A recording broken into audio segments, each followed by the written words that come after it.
Et voilà donc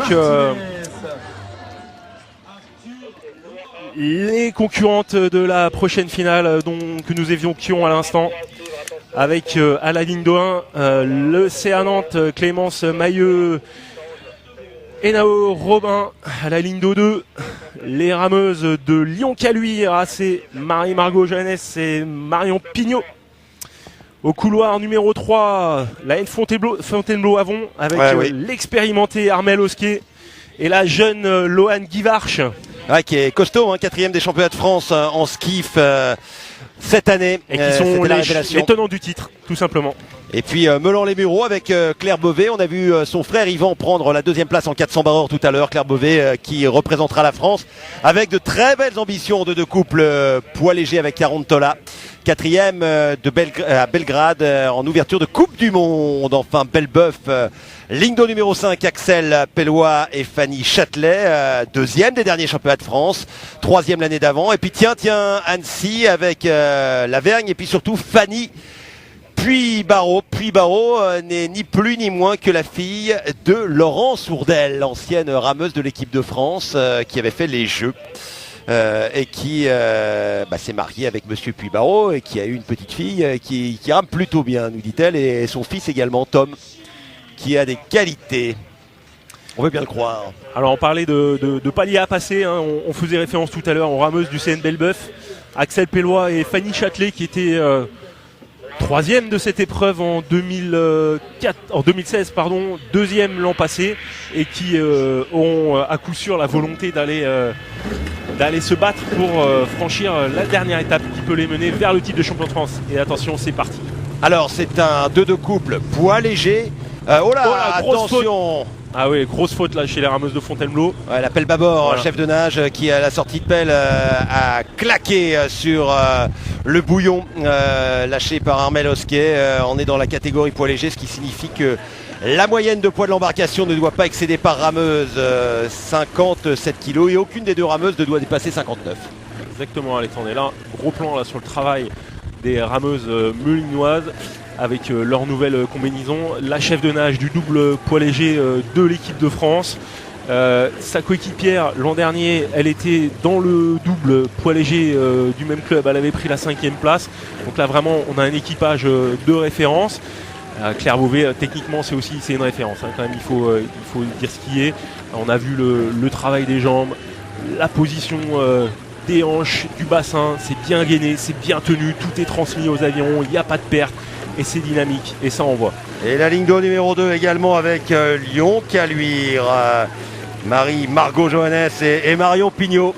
Voilà, regardez les pelles. Et puis on va revoir certainement, ça commence à taper tomber le bouillon. De pelle, on prépare, pelle au carré. Et là, attention, le prochain. Ça va être ici, le bouillon. Voilà. Ou celui d'après peut-être.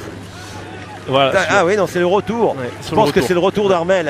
Elle touche. Je pensais que c'était son bouillon et que la chef de nage avait touché dedans, mais non. C'est aussi. Mais c'est allé très très vite. Voilà. C'est-à-dire que là, on n'est pas à des 35-36 coups d'aviron à la minute, vu qu'on est en demi. On est encore sur les petits coups, effectivement. On est à 60 coups d'aviron à la minute. Voilà, les passages au 1500.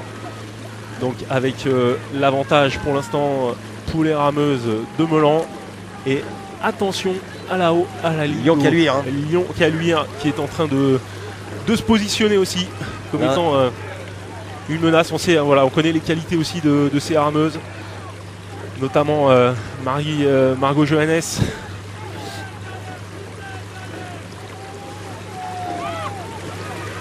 Et Marion Pignot qui était déjà médaillée dans cette embarcation.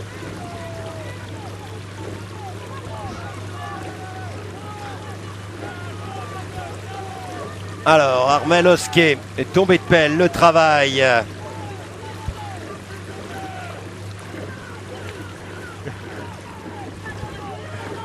Ouais, et trois bateaux qui se séparent, se détachent. Lyon-Caluire qui n'est pas mal. On n'a pas eu d'énormes surprises depuis le début dans cette compétition. Avec plutôt les 400 barreurs dans l'encouragement chez les femmes. Et également de Verdun chez les garçons. On a eu Saint-Nazaire en 2 de couple, Nice chez les filles. Voilà, pas d'énormes surprises. Peut-être que là, Lyon-Caluire pourrait brouiller les cartes. L'un des 3 équipages ou 3 clubs lyonnais. Voilà, gros plan sur les palettes du côté du bateau de Fontainebleau. On voit peut-être un petit peu moins une petite perte de précision là sur cette inversion. Les palettes qui traînent un petit peu en l'air et qui vont pas directement cueillir la flotte devant une fois qu'elles ont tourné. Voilà, alors préparation, l'appel au carré pour rentrer perpendiculaire dans l'eau, et puis derrière les jambes qui poussent simultanément pour créer cet appui, ce qui est compliqué parce que votre pelle va dans un sens et le bateau dans l'autre. C'est toute la difficulté de l'aviron, s'appuyer sur cette création de points sans le transpercer, en pouvant accélérer et pour aller le plus loin possible et se relâcher ensuite. Voilà, on vient de passer la mi-course, toujours en tête pour l'aviron Meulan-les-Mureaux, qui a déjà fait un podium ce matin cet après-midi avec le 400 barres avec catégorie. Notamment le frère de Claire, Yvan Beauvais. Voilà, ça c'est une course qui est engagée parce qu'elles sont et ça revient à côté, toutes les trois sur la même ligne. Il peut y avoir une belle bagarre. On est dans la bonne configuration pour que ça fasse un petit peu des étincelles. Et puis même ligne d'eau numéro 5, Belbeuf, qui est loin mais qui n'a pas totalement abdiqué. Il suffit qu'il y ait une défaillance devant, il y a encore la possibilité d'aller chercher quelque chose, même si on rentre dans les 750 derniers maintenant. Voilà, gros plan sur les rameuses de Belbeuf. On l'a dit, vice-championne de France l'an dernier. On voit la différence par rapport à ce qu'on disait tout à l'heure, le travail des jambes de Claire. On voit qu'évidemment c'est un petit peu moins fluide, un petit peu moins puissant, un petit peu moins rapide. Avec Lyon Caluire qui commence à peiner maintenant. Oui, par contre avec Fontainebleau, rien n'est fait. Elles ont fait cette vilaine faute là sur les coups du départ. Et par contre, on voit qu'elles ont la capacité à revenir. Ça met quand même pas en confiance a priori, mais elles ont la capacité de revenir là au train. Maintenant, la question c'est est-ce que Armel Ostache et Lohan Guivarch auront et Lohan Guivarch auront la possibilité d'accélérer sur la fin de course et de résister à la fougue peut-être des rameuses de Meulan-les-Mureaux. Il y a une belle partie de manivelle là, qui est en train de se dérouler entre les deux embarcations. C'est le titre qui se joue. De mémoire, ça fait un petit moment quand même qu'on n'avait pas eu une bagarre comme ça pour aller chercher ce titre en deux. Là, c'est impressionnant. Il n'y a rien du tout comme écart. On l'a vu tout à l'heure avec l'encouragement qui a eu cette capacité à mettre une seconde à Nancy sur les 100 derniers mètres. Voilà, les cadences commencent à monter progressivement. On est dans le dernier 500, me semble-t-il qu'on a passé le point de repère. On les a passés. Les a passés là. On va rentrer dans les 250 derniers mètres avec les bouées qui vont changer de couleur. On va passer des bouées jaunes aux bouées rouges, ce qui signifiera qu'on sera dans le dernier 8e de course, dans le sprint final. Voilà, on est à 37 coups d'aviron pour les rameuses de Meulan-les-Mureaux à l'approche des 250 mètres. Du côté de Fontainebleau, voilà, 35 et demi coups d'aviron. On monte la cadence, on monte l'intensité. Ça commence à piquer dans les jambes et là c'est un défi mental qu'elle se met. C'est Fontainebleau qui est une petite pointe devant pour l'instant. Mais alors rien n'est fait parce qu'il reste encore une vingtaine de coups d'aviron. Alors on sait que Lohan Guivarch a aussi la capacité de démultiplier. On connaît les qualités de Claire, on les a louées depuis tout à l'heure, mais voilà, il faut vraiment pas. La cause n'est pas entendue. La cause n'est pas entendue et il y a aussi de l'expérience dans ce bateau, on l'a dit. Ça va être le duel dans cet affrontement francilien entre Fontainebleau et également Meulan-les-Mureaux. Ce sera du rouge, du blanc à l'arrivée, mais qui pour la victoire? Ça va se jouer dans les 10 derniers coups de pelle avec Fontainebleau qui a gardé l'avance. Armel Osquet et également Lohan Guivarch qui vont aller s'offrir un nouveau titre consécutif après celui de 2017, la victoire en 2018. Une demi-longueur, une pointe d'avance sur Meulan-les-Mureaux et la 3e place pour les filles de Lyon Caluire qui auront tenté mais qui auront craqué dans les 500 derniers mètres, ce qui ne les empêche pas d'aller chercher une médaille de bronze. Un beau retournement de situation.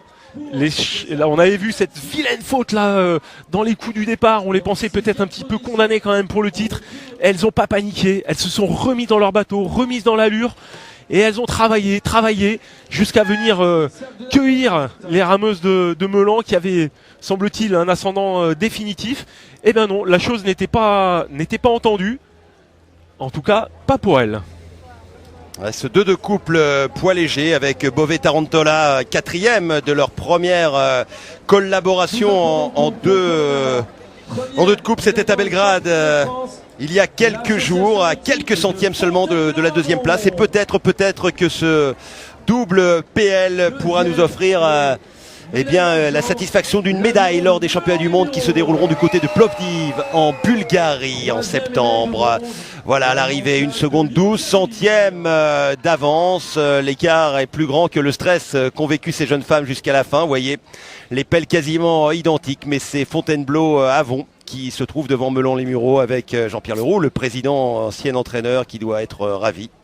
Et puis Belbeuf qui lâche sa place sur le podium au profit de Lyon-Caluire.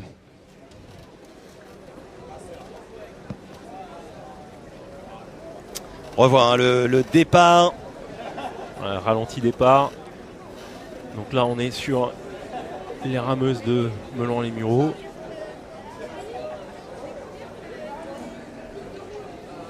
Voilà, pour qui c'est donc le deuxième podium de ces finales pour l'instant. Ah, puis c'est une belle saison pour Loan Givarch. Parce que 4e des tests en skiff, ça n'est pas rien. Oui, c'est une jeune rameuse qu'on connaissait déjà chez les juniors, qui a vraiment beaucoup de qualité. On l'a vu, cette capacité à démultiplier, c'est vraiment et puis une belle relation. Armel, c'est un message aussi pour toutes les rameuses, on va pas donner son âge, mais de plus de 40 ans, et bien de plus de 40 ans. Tout à fait. Pour pas dire plus. L'aviron est un sport qui préserve. Ouais.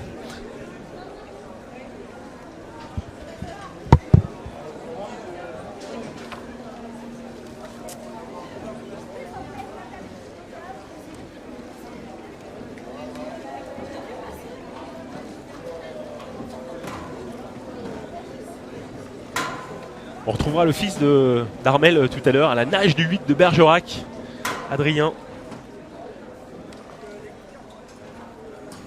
qui courra vraisemblablement qui sera dans la course pour un podium, on peut l'imaginer. Voilà, Alexandre qui se dirige donc vers les deux rameuses de Reine Fontainebleau, Armel Osquier, Loan Givarch, qui ont réalisé un parcours absolument remarquable avec cette faute qu'on a vue et revue là au ralenti qui aurait pu les déstabiliser, mais elles ont gardé leur calme et elles ont travaillé et elles sont revenues au train jusqu'à porter l'estocade finale dans les derniers 500 pour prendre l'avantage sur leurs concurrentes de Melon-les-Mureaux. Et voilà les championnes de France, nouvelles championnes de France, Loan, Armel. On va commencer par Loan. Quelle belle saison quand même, le titre, après une très belle 4e place au championnat de France en skiff. Oui, là, retour au bateau long, ça fait du bien. Heureusement de faire du double avec Armel. Puis c'est toujours un plaisir de se retrouver. Bon, là, on ne s'est pas trop retrouvés cette année. Mais c'était.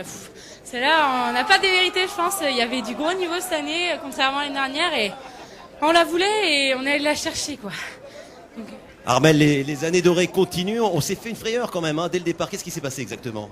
Je transpire énormément des mains et j'ai lâché pratiquement mon aviron. Donc voilà, une erreur qu'on a vite rattrapée, c'est pas grave. On sait que notre point fort c'est le train et voilà, ça s'est vérifié. Est-ce qu'il y avait plus de stress dans cette course que pour la finale du 8 où il y a votre fils qui est à la nage de Bergerac?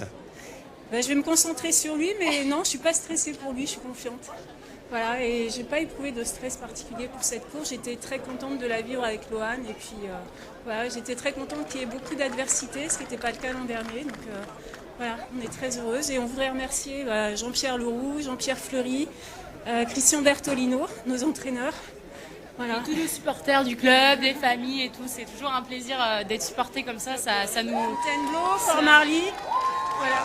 Fontainebleau, le club de la Madeleine qui est en train de reprendre de l'espace sur le site du bataillon de Joinville. Et puis merci, bravo pour cette course en 2 de couple poids léger féminin. Et on souhaite que l'équipe de France féminine brille avec notamment Claire Beauvais lors des prochains championnats du monde.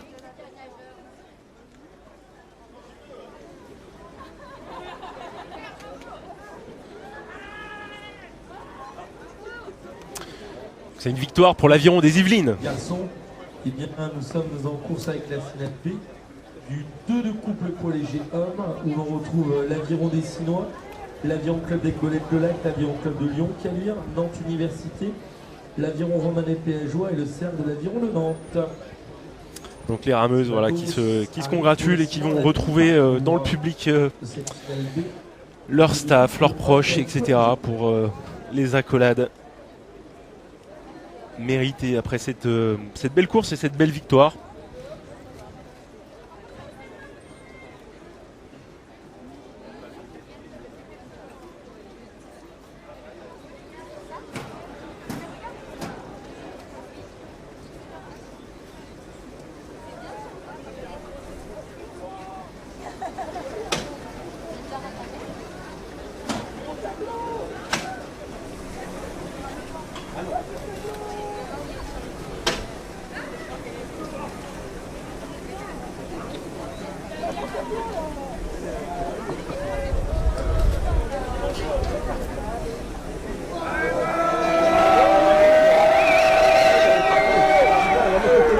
De Meulan, effectivement le clan des rameurs de Meulan, peut-être qu'on va apercevoir Franck Duchat, donc l'entraîneur qui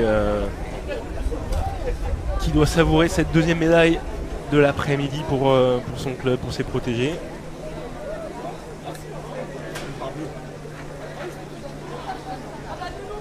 C'est un club formateur, hein, on le sait, en Ile-de-France, il y a régulièrement de jeunes talents. On a aujourd'hui Claire Beauvais, son frère Yvan, etc. Mais il y a eu d'autres générations de rameurs et de rameuses. Et voilà, les anciennes, les historiques de Fontainebleau qui étaient là, et puis Jean-Pierre Leroux à gauche, qui était le président et l'entraîneur, qui a même été l'entraîneur des filles de l'équipe des